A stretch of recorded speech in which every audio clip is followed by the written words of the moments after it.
jumping up upon us, the WSOP. We got the Vegas Golden Knights up 2-1 up in Edmonton tonight, eh? Going to preview that game and so much to get to. Well, always one of my favorite guests to have on, of course, Real Kid Poker himself, Daniel Negreanu joining us. Daniel, good to see you as always. Joining us, my friend. How are you? What's up, Daniel? I'm doing good. You threw me a new version of the Redemption song there, a little more like headbanger style. Did you see me rocking out, Daniel? Like what? I don't even know. Like, what's your genre of music? Are you like me, like an alternative rock 90s guy? Are you an 80s guy? Do you like any of this new stuff? Like, what are you into? Well, mostly I grew up listening to reggae, Bob Marley and the like, Yes. some hip hop and whatnot. And then, I've sort of expanded my tastes a little bit. I like some weird, crazy world music, like whether it's Indian, Bollywood style. I mean, I'm all over the map, but I was never a country guy or a heavy metal guy. Like that's the only anything but those two, and I'm good. Yeah. Well, I'm going to blame you since you're Canadian for creating Nickelback. I hate that band, and I just wanted to be very clear on that. But I like some, one of my favorite bands of the '90s, Our Lady Peace, Canadian band. But I'm more of a '90s guy. But I'm with you, Danny. I'm not much of a country fan myself. All right, before we get to VGK hockey, I have to ask you one or two poker questions because I know you never talk about poker, so I figured I would help you out there. But no, in all seriousness, the heads-up match you had, Daniel, against Eric Pearson was very, very entertaining. First of all, I have to ask you, where did you get that muscle tank top? Where did you get that suit from? Yeah, so we do this fun show called High Stakes Duel on Poker Go, and I knew I was playing Eric, and I thought, well, how can I make this a little more fun? And Eric's always a guy who wears no sleeves. He's a big, strong dude. He's like an alpha male, right? I was like, all right, what if so I ordered a muscle shirt, and then I put a blue tank top, and I also got 2 fingers, like those big foam fingers. Right. When he played Hellmuth, he gave him like the double bird. So I was like in the way, and I said, listen, if it gets out of hand, I'm ready to roll. And I showed him the double bird, all in good fun, fun match all around. I thought it was very entertaining. I look at Eric as a guy who obviously has a lot of money. He's a very successful businessman.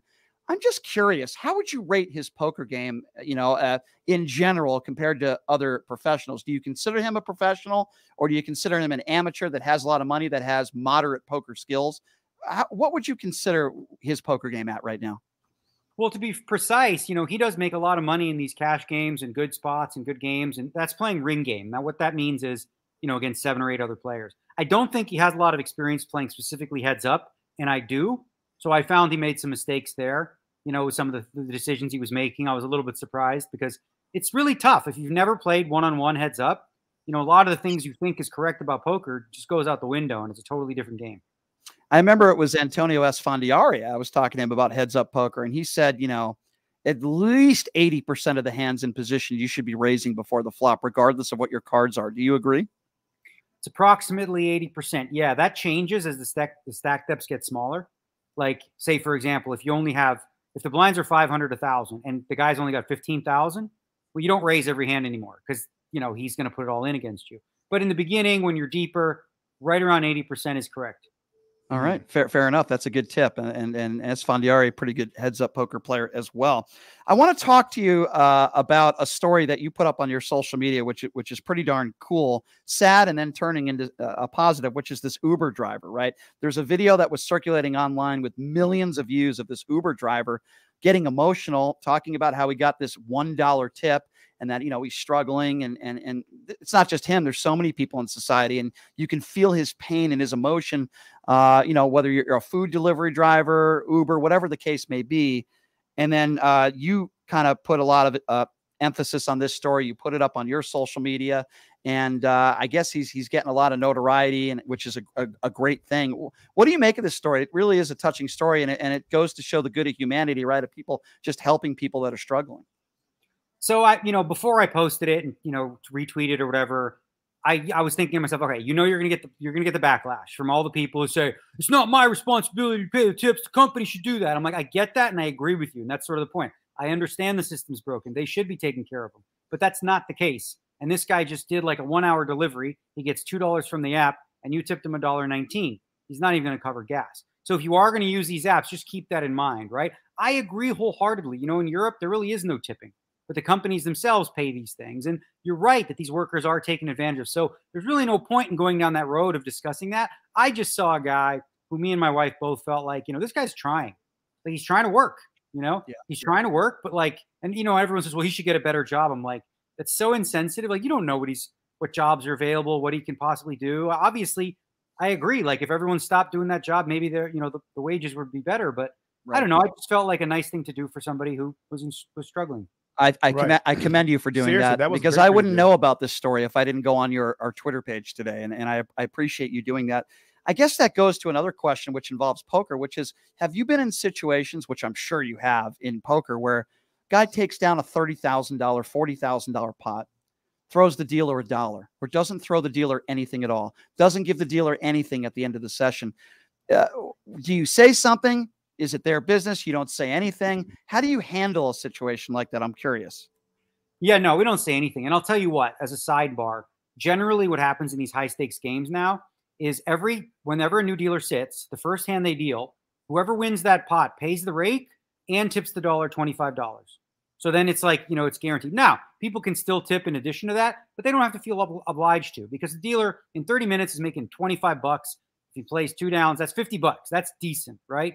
So I don't begrudge people. Listen, I'm a professional, right? I'm working. I understand the dealer's working too.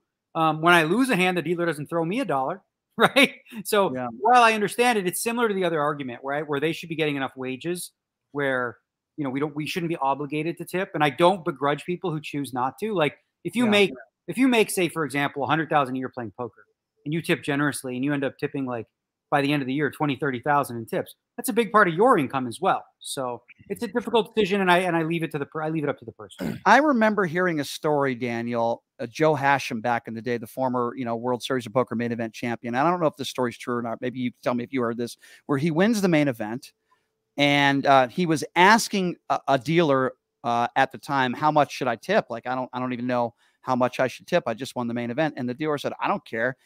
Do whatever you want. And I guess the dealer was really rude to him. And I heard that because of that, he didn't tip a dollar after he won the main event. Have you heard that story? And is that true or not? Never heard that story. I would doubt the truth to that story, because from what I know of Joe Hashem, he's always been a generous, giving person. And I would be shocked if that were the case. Good. I hope that's not true. I just heard that a rumor. And as we know, rumors aren't always true. All right, let's talk a little VGK hockey, my man. And let's talk about this series, which has been entertaining and weird at the same time. Well, the entire NHL playoffs have been weird, right? With Colorado Avalanche going down, with the Boston Bruins going down, very difficult to predict. But what do you make of the fact that, the Knights come out, game 1, they get the job done at home, and then game 2, they just decided not to show up. The goaltending wasn't good. Defensively, they were atrocious. And then they go into Edmonton, series tied 1-1, and Edmonton looked like they just swapped positions the game prior. What do you make of, before we get to the game tonight, what do you make of this series and what's gone down so far? So yeah, no, you're not wrong in that. I think here's the thing. Edmonton's only played well one game. They played okay. They didn't think they played very well in game 1, but it was a close one. In game 2, they did play well, and it wasn't. In game 3, they didn't play well. And what's interesting about that team right now is, Draisaitl's showing up, McDavid's showing up. Everyone else on that team has been terrible. Like, it's really strange. You're not getting any support. Jeff Skinner, his save percentage is like .888. Really, really, that's very bad, right? Here's the thing I think with Vegas, right? Vegas will bring relatively close effort. They are what they are, right? Edmonton, when they play at their best, they will win, right? The problem is, how often are they going to, as a team, be able to do that? And as you said, in game 3, they just really didn't show up, and Skinner let in a few bad ones. So you never know which Edmonton you're going to get, but I've been very surprised, honestly, to see how poorly they've played down the lineup. The Knights have been very good at even strength. It's been a big bonus in their game. And, Cassidy has talked a lot about need a little bit more from the defense as far as scoring. Zach Whitecloud's goal was awesome. I thought that was pretty cool. And 7 points, I think the defense has had in this series, if I'm not mistaken. What do you make of that? And what do you think are things that maybe with the Vegas Golden Knights that have surprised you a little bit, particularly in game 3? Because I was really surprised at how well the Knights played in game 3. Yeah, I don't really think Bruce Cassidy or anybody cares where the goals are coming from, whether it's defense or offense. Fact is, they're scoring them. One of the things you notice in game 3 is Vegas does want to play transition hockey.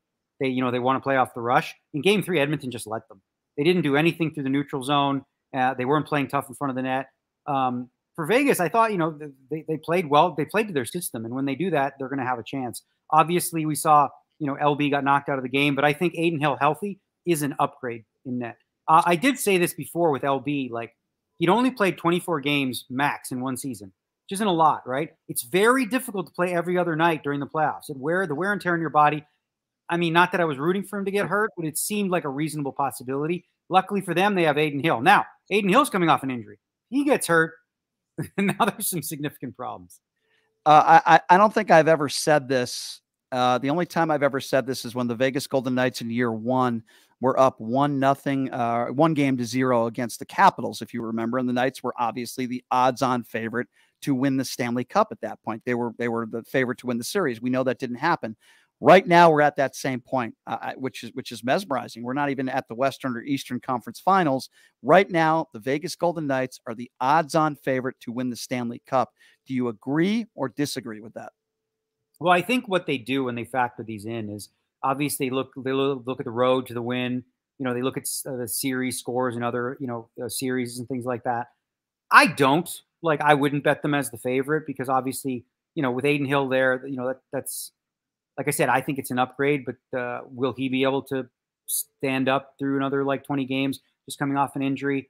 And again, I don't think this series is over, right? Edmonton wins this game tonight. It's 2-2. And again, like I said, if Edmonton plays well and if they can figure out a few things, again, I think if they both play their best, if Vegas is they're not as polarizing of a team. They're going to give you a reasonably close effort. Edmonton's going to show up and destroy you or be like, what happened to this team? It's two tales of two different teams. They're very polarizing. So, I mean, I think it's hard to say, but they're on track in the series. There's been 2 home games, 1 road game. So 2-1 is the expected score. If Edmonton wins this, everybody's essentially held serve. I mean, I'm saying the obvious here, right, Daniel? But obviously with Edmonton tonight on home ice, their backs are against the wall. You would think you would get a very strong pushback to start the game, and you would probably get their best effort. In theory, you would think that, right? Because let's be honest here, you're down 3-1, and then Vegas is coming back home. You're in a really, really, really tough situation to win 3 games in a row, which I don't think would happen. I think this is the series. I think if the Vegas Golden Knights win tonight, the series is over. And like you just said, even though Vegas comes back with a home ice advantage, anything could happen in a 2-2 series. But you would think you would get Edmonton's best game tonight. Coaching wise, I will say this: I think Edmonton's getting out coached a little bit, frankly. And I think that if Edmonton was smart, they would look at sort of the roadmap of how to stop Vegas. How do you stop Vegas from scoring? Don't let them have transition chances. Drop a third man back. Play a little bit more carefully. When you're the Edmonton Oilers and you have McDavid and Draisaitl, you don't have to worry so much about overextending yourself to create offense. McDavid can enter the zone whenever he wants to. He just flies up the ice and he's in. Obviously for Vegas, it's going to be really important to stay out of the box. But Edmonton's going to have to figure out how to play 5-on-5. It's almost like they're just going through the motions, waiting for a power play, which is worth half a goal to them because they score on every other one. So I think for Vegas, playing smart, out coaching them in that regard. But if Edmonton does, and this is why I think Vegas could have trouble in the next series, whether it be Dallas or Seattle, because both those teams are capable of playing sort of clamp down hockey, and defensive zone hockey. And that's where Vegas struggles, I think. And they haven't faced that against the Jets or Edmonton. That's true. I don't know if you were at game 2 or not, but not often you hear the Vegas Golden Knight fans booing. And that was kind of a weird sight. You don't hear that very often from Vegas Golden Knights fans, but there were a lot of boos out there as they were in the third period. What did you make of that? I mean, it was just a really weird performance. And I know we talk about the great comeback performance, I guess you would call it, in game 3, but that was a weird performance in game 2. Yeah. So like I said, I mean, I don't think Vegas was that bad in game 2. They obviously weren't good, but I just thought Edmonton was flying. It was they got those early power plays. Once they took a chokehold on the game, it was over from there. So by the third period, it's I thought it was really silly to have Mark Stone playing in the third period because Edmonton specifically in game 1 was attacking Stone's lower back, knowing, that he's got a back issue. So why leave him out there as a lamb to the slaughter in a 5-0 game where, they can get one of their 4th line plugs and take Stone out of the series. So I was really surprised to see that. But yeah, who knows? Game 4 is going to be a very important one. Of course, if Vegas loses this one, the pressure's on them. And obviously, winning this puts them in a very good position to win the series. You're a very knowledgeable hockey fan. I wanted to ask you this. It seems like for the most part, in the NBA, usually, not all the time, but usually the team that people pick at the beginning of the year, that's the best team in the league, usually wins the NBA championship. Doesn't always happen in the NFL, but usually you have a pretty good idea of who's going to be in the Super Bowl for the most part. It just seems like in hockey, not always the case. And this year is kind of an odd year where you have the two top teams, at least in my opinion, that are outed in the first round of the NHL playoffs. What do you make of that? Why is hockey, it just seems like hockey, it's a strange game sometimes where a couple bounces here and there could change the series. Well, it's funny you mentioned that. First and foremost, you're right. Hockey has more variance. There is just a lot more luck involved, right? So the better team you can outplay the losing team and still the weaker team and still lose a lot of games. What I will say this, and you're right, that obviously two of the top favorites are out. But if you look at the NBA this year, we're seeing a lot more parity as well. Mm-hmm. The Milwaukee Bucks went down in the first round. Like, we haven't seen that happen in 15 years or something like that. Miami's, showing up. So that's good to see. I think a league is better when there's parity. One of the things Gary Bettman does in the first round, because it's not a 1-8 situation, you have some first round matchups that are just, death matches, right? Like obviously Tampa and Toronto facing off in the first round. It's like feels unfair to a lot of people. So the first round in hockey is very, very exciting. And as you said, Seattle beating Colorado, Florida coming back and beating Boston, anything can happen in hockey. When you're at the World Series of Poker, which is right around the corner here, are you watching games on your phone or do you bring a tablet? Do you do that, or do you feel like it's a little bit of a distraction and regardless of what the tournament is and you just want to focus on the poker, or are you the type of person that will watch a game or listen to music? Well, the good news is during the World Series of Poker, during the World Series of Poker, alarm clock? What are you late for, Daniel? I have a 2 p.m., but we're good. I always give myself a warning, so I'm never late. That's good. Yeah, during the World Series, they'll have TVs up. So everyone playing, you'll glance, you'll see what's going on. Everyone's pretty much watching. They'll put the NBA playoffs and the hockey up. And by then, it's really only one game every other night, right? By then, it's the Stanley Cup playoffs, finals. Right. Not distraction to you, though? You don't find it a distraction while you're playing poker to have your mind on other things? Does that ever bother you at all? No, listen, I'm going to be playing 7 weeks, 8 to 12 hours every day. So it's important sometimes to zone out, right? Where it's like, all right, I've got the table read. I know what's going on. I've been focused intently for 3 hours. I need a minute. Screw around on my phone for a minute. Check Twitter. I don't really listen to music much when I'm playing, but then watching TV or something like that. Yeah, it's fine depending on the game and situation. If I had to say the odds-on favorite of what his appointment is, are you taking Phil Hellmuth out to lunch at 2:00? Is that what's going on? No, I actually have a podcast scheduled at 2 p.m. with Jonathan Little. John Little does a really good podcast, really good player too. So I am going to let you prepare for that. And I always appreciate it, Daniel, when you come on the show. Thank you, Daniel. And we will see you, my friend, at the World Series of Poker. And I'm always pulling for you. And always appreciate the time, my friend. Thank you so much. And good luck in the WSOP if I don't talk to you before then. All right, guys. Have a good one. Appreciate it. All right. Real Kid Poker, Daniel Negreanu joining us. That is a really smart guy. Really smart guy. Doesn't matter what we're talking